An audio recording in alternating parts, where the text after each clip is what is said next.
Hello दोस्तों, आप सभी का स्वागत है एनसीईआरटी साइंस क्लास 8 इन हिंदी में। इसमें हम पढ़ेंगे जो हमारा चैप्टर नंबर था 16 लाइट प्रकाश।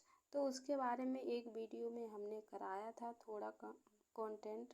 यहाँ से हम पढ़ेंगे आज क्रियाकलाप जो हमारा दिया गया उसमें हम समझ लेते हैं। समतल दर्पण पी क्यू के सामने एक प्रकाश स्रोत ओ रखा गया है। जो समतल दर्पण है उसके पी क्यू के सामने एक प्रकाश स्रोत ओ रखा गया। तो पी और क्यू दिया गया, इसके एक सामने क्या क्या स्रोत रखा गया, ओ। दर्पण पर दो किरणें ओ ए तथा ओ सी आपतित हो रही हैं। दर्पण पर दो किरणें कौन कौन सी हैं? ओ और ए, ओ और ए और ओ और सी आपतित हो रही हैं। क्या आप परावर्तित किरण की दिशा ज्ञात कर सकते हैं? समतल दर्पण पी क्यू के पृष्ठ के बिंदुओं ए तथा सी पर अभिलंब खींचा गया है। जो क्या है? पी क्यू के पृष्ठ पर बिंदु ए और तथा बिंदु सी से क्या करा गया है? एक अभिलंब खींचा गया। फिर बिंदु ए सी पर परावर्तित किरण खींचिए। आप इन किरणों को कैसे खींचेंगे? परावर्तित किरण को क्रमशः ए और बी तथा सी और डी से निरूपित कीजिए। इन्हें आगे की ओर बढ़ाइए। इन्हें क्या करना है? आगे की ओर बढ़ाना है।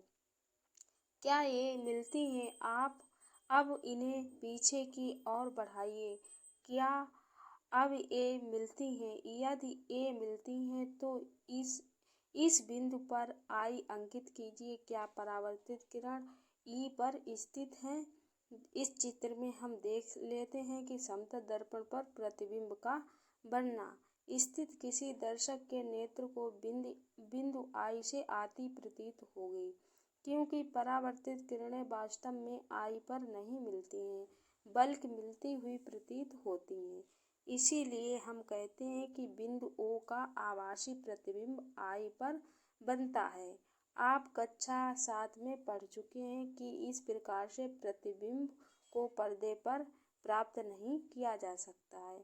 अब आगे स्मरण कर सकते हैं कि दर्पण द्वारा बने प्रतिबिंब में वस्तु का बायां भाग दाईं ओर और दायां भाग बाईं ओर दिखाई देता है। जो दर्पण पे होता है बना प्रतिबिंब कैसा दिखाई देता है?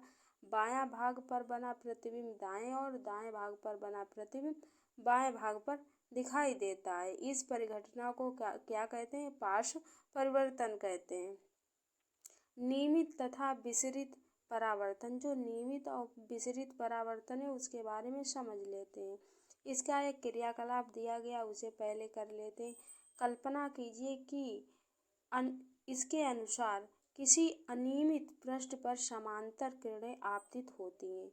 याद रखिए, पृष्ठ के प्रत्येक बिंदु पर परावर्तन के नियम मान्य। विभिन्न बिंदुओं पर परावर्तित किरणों की रचना करने के लिए इन नियमों का उपयोग कीजिए। क्या ये परावर्तित किरणें एक दूसरे के समांतर हैं? आप पाएंगे कि ये किरणें भिन्न भिन्न दिशाओं में परावर्तित होती हैं। तो देख सकते हैं अनियमित पृष्ठ पर आपतित समांतर किरणें और अनियमित पृष्ठ से परावर्तित किरणें।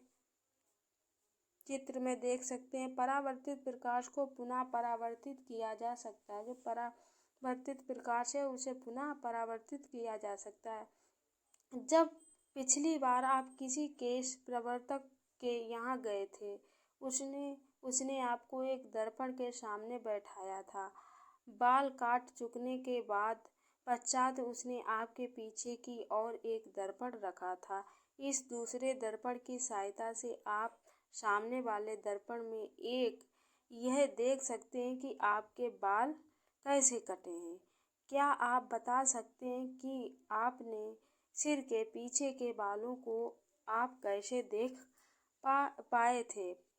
पहली को ये याद आया कि कक्षा 6 में विस्तारित क्रियाकलाप के रूप में उसने एक पारदर्शी बनाया था। पारदर्शी में दो समतल उपयोग किए जाते थे। क्या आप बता सकते हैं कि दो दर्पणों में परावर्तन द्वारा आप उन वस्तुओं को देखने योग्य कैसे बना सकते हैं जिन्हें आप सीधे नहीं देख पाते हैं। पारदर्शियों का उपयोग पनडुब्बियों, टैंकों तथा बंकरों में छिपे सैनिकों द्वारा बाहर की वस्तुओं को देखने के लिए किया जाता है। आगे देखते हैं बहुप्रतिबिंब। आप जानते हैं कि समतल दर्पण किसी वस्तु का केवल एक ही प्रतिबिंब बनाता है। जो समतल दर्पण होता है किसी वस्तु का केवल एक ही प्रतिबिंब बनाता है। यदि दो समतल दर्पण के समायोजन उपयोग करें तो क्या होगा? इस चित्र में देख सकते हैं केश प्रवर्तक की दुकान पर दर्पण। दो समतल क्रियाकलाप को देख लेते हैं। जो हमारा क्रियाकलाप दिया गया है, दो समतल दर्पण लीजिए, उन्हें एक दूसरे से समकोण बनाते हुए इस प्रकार रखिए कि उनके किनारे आपस में मिले रहें। उन्हें जोड़ने के लिए आप किसी टेप का उपयोग कर सकते हैं। दर्पणों के पीछे एक सिरका रखिए। आपको इस सिक्के के कितने प्रतिबिंब दिखाई देते हैं? आपको क्या करना, दर्पण के पीछे एक सिक्का रखना है और आपको देखना है कि उसके पीछे कितने सिक्के दिखाई देते हैं। समकोण पर रखे गए समतल दर्पण पर प्रतिबिंब। अब टेप का उपयोग करके दर्पण को विभिन्न कोण जैसे 45 अंश का कोण, 60 अंश का कोण, 120 अंश का कोण और 180 अंश का कोण आदि पर जोड़िए। दर्पणों के पीछे बीच में कोई वस्तु जैसे मोमबत्ती रखिए। प्रत्येक प्रकरण में वस्तु के बनने वाले प्रतिबिंबों की संख्या नोट कीजिए। अंत में दोनों दर्पणों को एक दूसरे के समांतर खड़े कीजिए और देखिए आप मोमबत्ती के कितने प्रतिबिंब दिखाई देते हैं। दर्पण एक दूसरे के समांतर रखे समतल दर्पण के बने प्रतिबिंब। आगे देख लेते हैं। क्या आप ये स्पष्ट कर सकते हैं कि केश प्रवर्तक की दुकान पर आप अपने सिर के पीछे के भाग को कैसे देख पाते हैं?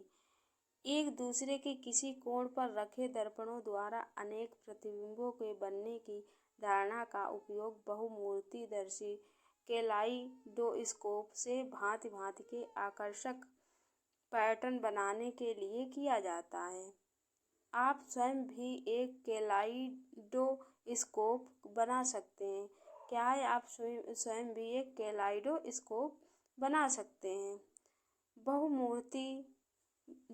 बहुमूर्तिदर्शी क्या है, एक क्रियाकलाप, इसका पहले हम देख लेते हैं। कैलाइडोस्कोप बनाने के लिए दर्पण की लगभग 15 सेंटीमीटर लंबी, 4 सेंटीमीटर चौड़ी 3 आयताकार पट्टियां लीजिए। इन्हें चित्र में दर्शाए अनुसार एक प्रिज्म की आकृति में जोड़िए। इन्हें गत्ते या मोटे चार्ट पेपर की बनी एक बेलनाकार ट्यूब में दृढ़ता से लगाइए। सुनिश्चित कीजिए कि ट्यूब दर्पण की पट्टियों पर थोड़ी लंबी हो।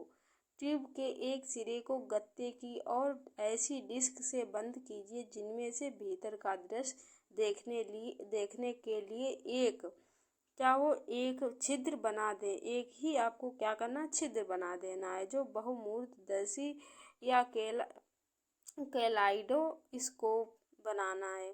तो क्या है, एक छिद्र बना देना है और डिस्क को टिकाऊ बनाने के लिए उसके नीचे पारदर्शी प्लास्टिक की शीट चिपका दीजिए।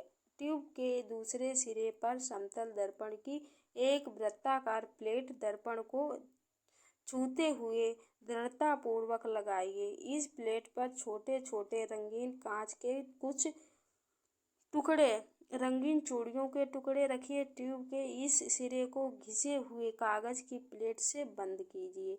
रंगीन टुकड़ों की हलचल के लिए पर्याप्त जगह रहने दीजिए। देख लेते हैं आगे।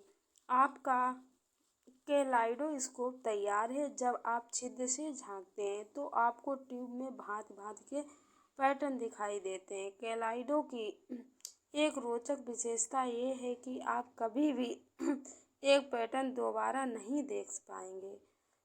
प्रिय दीवार वाले कागजों तथा वस्तुओं के डिजाइन बनाने वाले तथा कलाकार कैलाइडोस्कोप का उपयोग नए नए पैटर्न की कल्पना करने के लिए करते हैं। आपने खिलौनों को आकर्षक बनाने के लिए आप इस रंगीन कागज चिपका सकते हैं।